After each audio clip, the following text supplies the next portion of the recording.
looking somewhere over the rainbow with Connie Talbot.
You dare to dream, they really do come true. Someday I wish upon a star and wake up where the clouds are far behind me.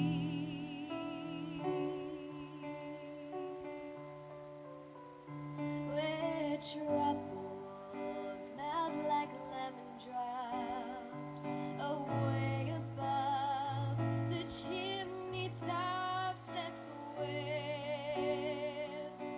you'll find me.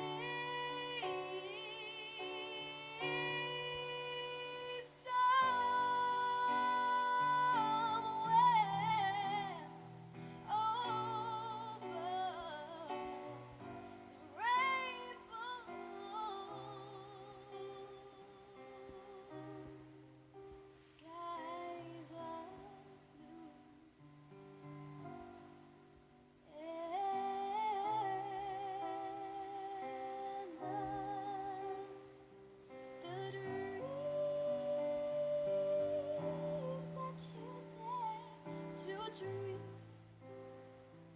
they really do come true.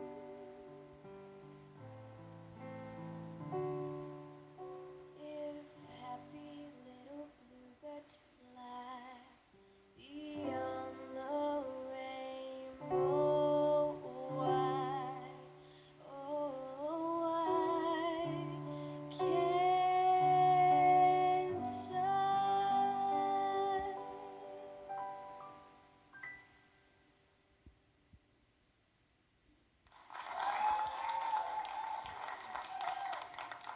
Connie, that was absolutely fabulous. And today at Big Centre TV, we're very honoured because that's the first time that Connie Talbot has sung the song that made her famous around the world and played the piano at the same time. So we're very pleased about that. So let's have a chat, Connie. Come along and join me here. Nice to see you again. Yeah, good to see you again. Yeah. So just remind me from that time, do you consider yourself to be a black country girl or a Birmingham girl, or a bit of both? I'd say half-half, because my mum and dad came from Wednesbury and my nan came from Tipton, and so all over the place, and now we live in Sutton Coldfield, so... Oh, so you're on both sides. Yeah. But actually, a little bird tells me that, is it you that you're a big Wolves supporter? I've never really been to a match, I don't think. My uncle and my brother and my dad go a lot, nearly every week. I tell you what, you're into netball now, aren't you, in a big way? Yeah, I do netball a lot. just joined a netball club. And do you play for any teams? Or? Yeah, I play for a team nearby us. Oh, great. So you're doing all sorts of things, Yeah, aren't you? all Flying sorts of around the stuff. world doing shows Yeah. and going to school and playing sport. That's absolutely excellent. And may I say, very grounded as well, which is Thank you. lovely to see, and a great credit Nice to, to hear to that. you and Thank to your you. parents. Well, let's turn the clock back to Yeah. 2007. And at that time, I mean, a very grounded family, as I said. You had a special relationship, didn't you, with your granny, Violet? Yeah. Tell us about that. Well, when she was poorly, obviously she couldn't go out anywhere, so we had a lot of time together at home, and we used to sing and watch Wizard of Oz, and we learnt all the songs, and we used to sing them over and over again, and that's where Over the Rainbow came from. And Of course, yeah. we used to sing every day, and she was a lovely singer, and I think she might have taught me to sing a little bit. I was going to say, I mean, do you come from a musical family? No, not at all, really. Just No? my nan used to sing around the house, and that was it. And Your brother, your sister? no, they don't sing at all or play any instruments. So then we turned the clock on a little bit, and suddenly you go for an audition Yeah. for Britain's Got Talent now. How did that come about? Well, it's a funny story, really. We were watching X Factor, and then the advert came on for Britain's Got Talent, the new program, and it was any age, and I was like, wow, I've got to go on that. Like, I've always wanted to go on X Factor since I've been like really little, and hearing that it was any age, I was just like, oh my gosh, we have to put in a application. And Mum was just like, no, you're too young, like it's too much. And I really asked her to phone up the number, and she phoned it up, which I was like, she was like pretending to do it, and I was just like, come on, just ring them. And she wrote down the number and rang them, and we got an application form, and it was on the table, and Dad was just like, oh no, I can't believe you even got the application, what are you thinking? And Mum was just like, well, if she wants to do that, it makes her happy, then go for it. And we went, not thinking it would like be anything like this, it would turn out like this. It was just a day out really to see the judges. So then you got through that audition, and tell us what happened next. What do you remember about what happened next? I only remember little bits because it seems a long time ago for me. And I remember being so excited to get on the stage and sing in front of the judges, and I couldn't believe it had gone that far. Like, it was just a day out. We didn't expect any more to come from it, and yeah. And then it did. It did. But no, you actually came second. Yeah. But the public, the British public, loved you. You were in all the newspapers. You were on the TV shows. You did morning breakfast shows, and lots of celebrity status coming your way at a very young age. Yeah. But then it went viral, which is amazing because, quite frankly, Simon Cowell did say that you were too young to be a recording artist. Yeah, well, But you proved him wrong, didn't you? Because you cracked the United States. All credit to you. well, you know what? I just had a great time, and I'm glad everything went the way it did, because I've had so many opportunities, and I've been so lucky to visit the places I've been and meet the people I've met, and it's just been crazy and amazing, like a great experience that I never thought I'd have.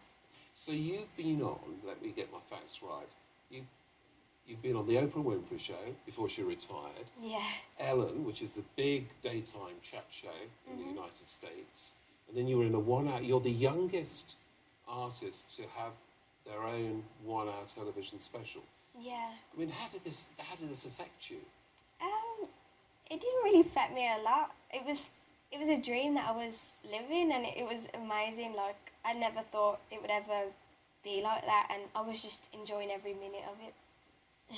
And how did you cope with all the jet lag and the food when you went to China? Because China was very soon after you'd been on Britain's Got Talent. You were taken to China, you got big TV specials. Yeah. Did you ever think, oh gosh, I'd rather be at home? No. I love singing, and I love meeting people and visiting places that I never thought I'd like visit, and I suppose at first it was hard to get used to the jet lag, but after a while you sort of get used to it, and the food is a bit different to Western food, I suppose. But Okay. I've become a little bit more adventurous. Have you? All Yeah. right, that's good to hear. Well, tell you what, we'll take a pause now. When we come back, we'll talk about school.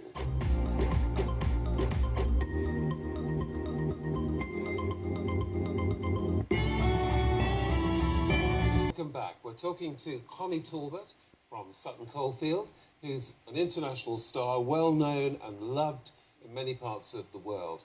And in fact, I'm going to give you some fast facts, Connie. Okay. You're in the Guinness Book of Records. Now, what are you in there for? What's the accolade? One's for backed by a choir. That was in the Young Voices choir. It was 6,000 children. Over 6,000 I think. people were backing you. That's incredible. Yeah. So you're in the Guinness Book of Records. Yeah. You're the youngest artist to have had your own TV special, 1 hour TV special, Yeah. and that was in the United States. Yeah, it's magic. On PBS, which is a Time major back. coast-to-coast network. Yeah. That's incredible. Well done on that. Thanks. You sang and did the opening for the G20 summit in Yeah. Seoul in South Korea in front of all the world leaders. Can you remember who they were or not? I know they were very important people. So you got the I don't know names. States and the Prime Minister of Britain and Chancellor of Germany, and they all know you, Connie. So there we are. But the one I like is that I think it's amazing that you have had over 1 billion plays on YouTube. I mean, Yeah. that's just... I mean, do you ever think yourself and think about that? Well, it's sort of sank in now, but before it was just like, wow, what? That's I mean, amazing. What do your friends say about that? They don't really treat me any different. Like, they're just the same. They just see me as Connie from school. You always need a little bit of normality in your life. Absolutely. Definitely. Well, that's excellent. And the last one, and this is one I really like, is that at some point, I don't know when it was, but at any one point, every 0.76 seconds, someone somewhere was just playing a YouTube video starring Connie Talbot. That's incredible. Think of all the stars, the big names over the years who've not had that kind of hit It's rate. amazing to think that. Like, And I get to remember a moment about a year ago when I hadn't seen you since that filming in Wednesbury. yeah. And I was in Tesco's, scavenging through and trawling through the reduced counter. Yeah. And all of a sudden I hear Mike, and it was you and your mum. And I felt very embarrassed about it. I mean, I hasten to add you weren't looking in the reduced counter. But then we had a chat for a few minutes and you walked off. Yeah. And really, nobody came up to you and said anything, "Hi, Connie." No. Yet, had that have been in a suburb of Shanghai or Seoul in Korea, you'd have probably had people chasing you for your autograph. It's strange, isn't it, to think like it's a total different culture, and it feels totally different when you're there. Like, So totally why do you different think lifestyle. it is that Britain kind of has this way of moving on quite quickly, but Asia especially, and certainly the middle part of the United States, really stays very loyal to an artist like you? I think it really depends on the artist. Like, maybe Britain doesn't feel as much interested in like children singing as much as the Asian culture and American culture, and I think that's probably why it's total different, like cultures, and yeah, I think that's probably why Britain isn't so much interested in younger singers than Asia and America. I mean, you go there and you have these huge audiences, like 600 million. I'm assuming, I mean, I haven't obviously been with you, but that you've got people queuing up for your autograph and all the rest of it, and you're in a completely different culture. Yeah. And then all of a sudden you're on the plane back to the UK. Yeah. But is it good to get home? I mean, after an Yeah. incredible experience in Asia, I is mean- it good to be back in in Birmingham in St Coldfield? Yeah, like after that like amazing trip, it is good to be back home and have a bit of normality. And I think that's what keeps me grounded as well, because my family helped me as well, and everyone's just normal around me, which is good, because I wouldn't want people like serving around me, because that's not who I am, and I just want to be grounded. Now, we did say that we'd talk about school, and how are you getting on at school? Tell us about that. Good, yeah. I love school. I want to keep school up as well, because it's very important as well, the singing.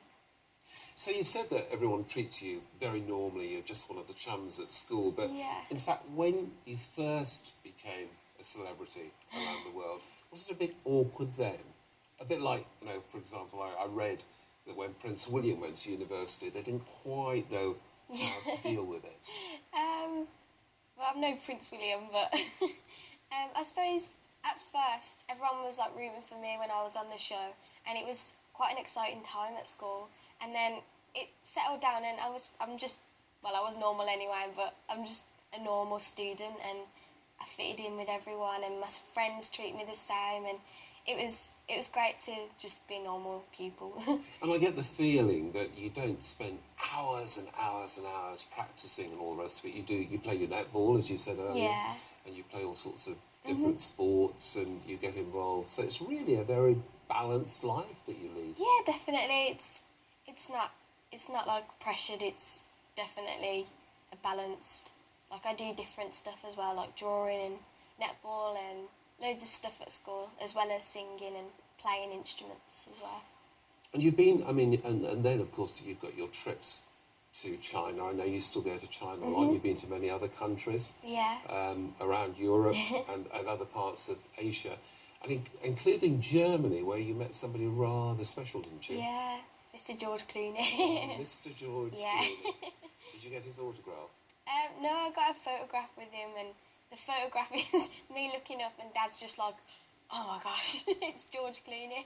Connie, if it all came to an end for whatever reason, you chose another career, you went into medicine or the law, how would you think? Would you miss it, do you think? I definitely miss it, yeah. Like, I miss it for a week. If I don't do it, like, at home I get really bored. Like, I'm just like, when are we doing the next thing? Yeah, I definitely miss it, but you never know. It might never work out, and yeah. What next? What are your plans? What next? Hopefully, I'll be writing more of my own songs, and I think an album in Asia soon. Full of my own songs, so it's exciting. Thank you very much indeed, Thank you. Connie. It's been great.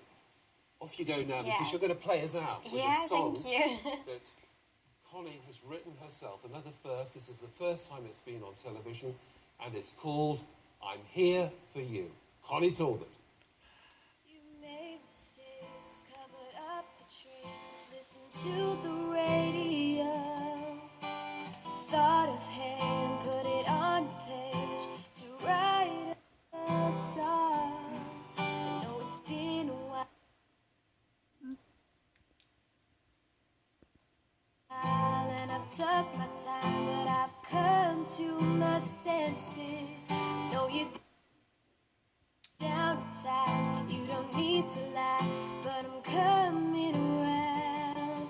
I am here for you. I'm here for you. I'm here. I will cry for you. I lie for you. I die for you. Sometimes you force a laugh to cover